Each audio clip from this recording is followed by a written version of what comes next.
सतत करूया वन संवर्धन,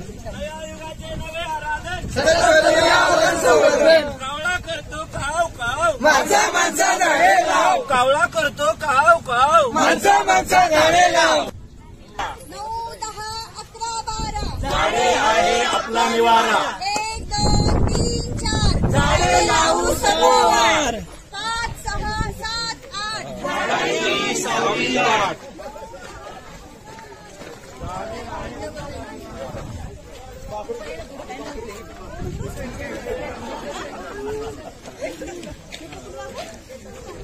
कावळा करतो काव काव, माणसा माणसा झाडे लाव, झाडे लावा. पुन्हा एकदा स्वागत. या निसर्गाचं संवर्धन हेच आपलं ध्येय असून या ध्येयाने प्रेरित झालेले सर्व निसर्ग प्रतिष्ठानचे कार्यकर्ते आणि उपस्थित सर्व मान्यवर. आपला हा उपक्रम त्याचाच एक छोटासा भाग आहे. निसर्ग प्रतिष्ठान औषधी खुर्द, निसर्ग group Pune, art of living group Pune, त्यानंतर आपला 1996चा ऋणानुबंध परिवार. खरं तर गेली 5 वर्ष हा उपक्रम सुरू आहे आणि 3 वर्ष आपण या एका सुंदर उपक्रमाचे भाग झालेलो आहोत. त्यामुळं या ऋणानुबंध परिवारासाठी हा खरोखर एक आनंददायी असा सोहळा आहे. प्रतिष्ठानच्या बरोबर काम करू लागलो. निसर्ग प्रतिष्ठानने आम्हाला 1-2 वर्ष विनंती केली होती, पण काम कसं आहे पाहूया.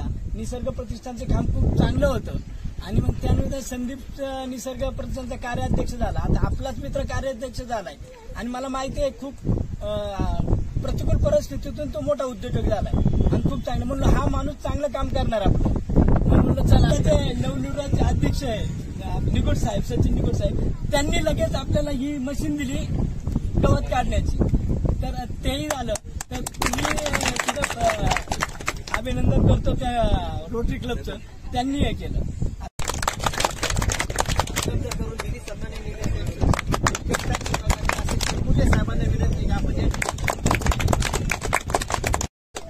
त्यानंतर गाजरे मॅडम यांनी पण वृक्षपूजनासाठी या ना पुढे.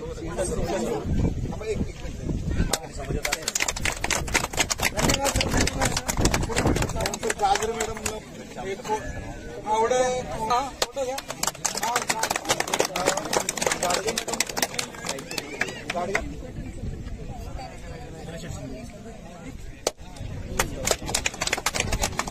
माऊंटेन चव्हाण सहकार्य लाभलेले, यावर्षी त्यांनी सहकार्य केलेले.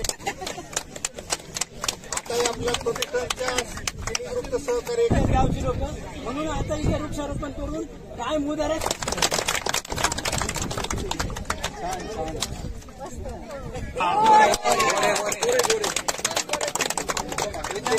गोरे विद्यार्थी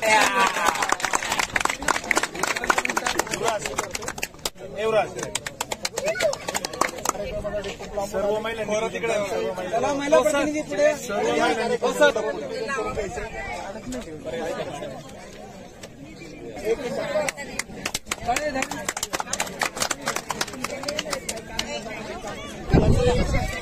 साहित्य पूजन करून घ्यायचे. पेढे असेल, रक्त चेक करणे असतील किंवा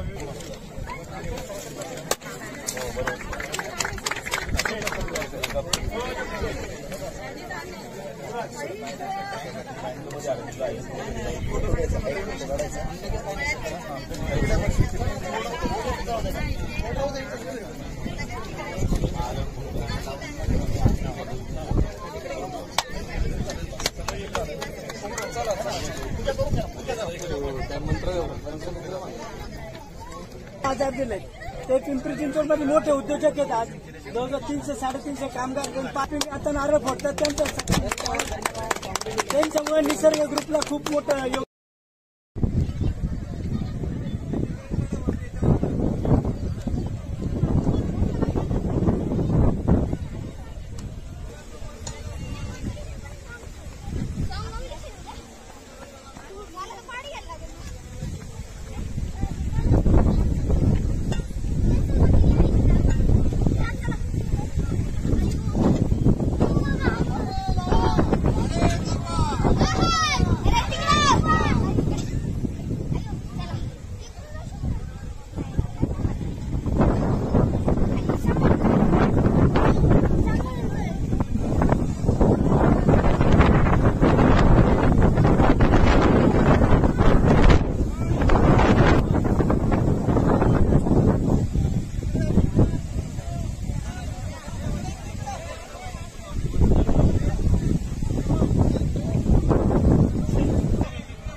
करतो काव काव माणसा झाडे लाव. कमळा करतो काव काव माणसा झाडे लाव. झाडे लाव झाडे जगवा.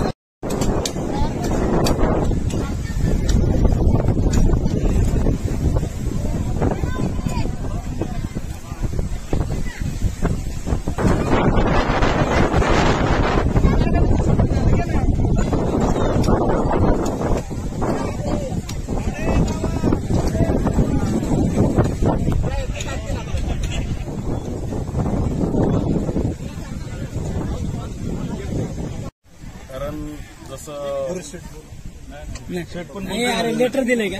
आणि तुम्ही जसं ह्या सगळ्या गोष्टी म्हणजे मी तुमचाच एक सहकारी म्हणून गेल्या वर्षापासून या उपक्रमामध्ये सहभागी आहे. पाठीमागं आपण राजू शेठ आरुडे म्हणजे आपले विजय बापू आरुडे त्यांच्या घराच्या तिथं सुद्धा ज्यावेळेस काही वृक्ष लागवड केली होती रामटेकडीवर, तर त्यावेळेस सुद्धा मी जवळपास 500 झाडं उपलब्ध करून दिलेली होती. आता तुम्ही आज सगळे मोठ्या संख्येने आहेत आणि अजून झाडांची काही कमतरता असेल किंवा नसेल, परंतु मी यावर्षी सुद्धा 200 झाडं आपल्याला उपलब्ध करून देतो, जेणेकरून ती आपल्याच परिसरामध्ये कुठेतरी लावली जातील. धन्यवाद. दादा एक प्रश्न आहे काय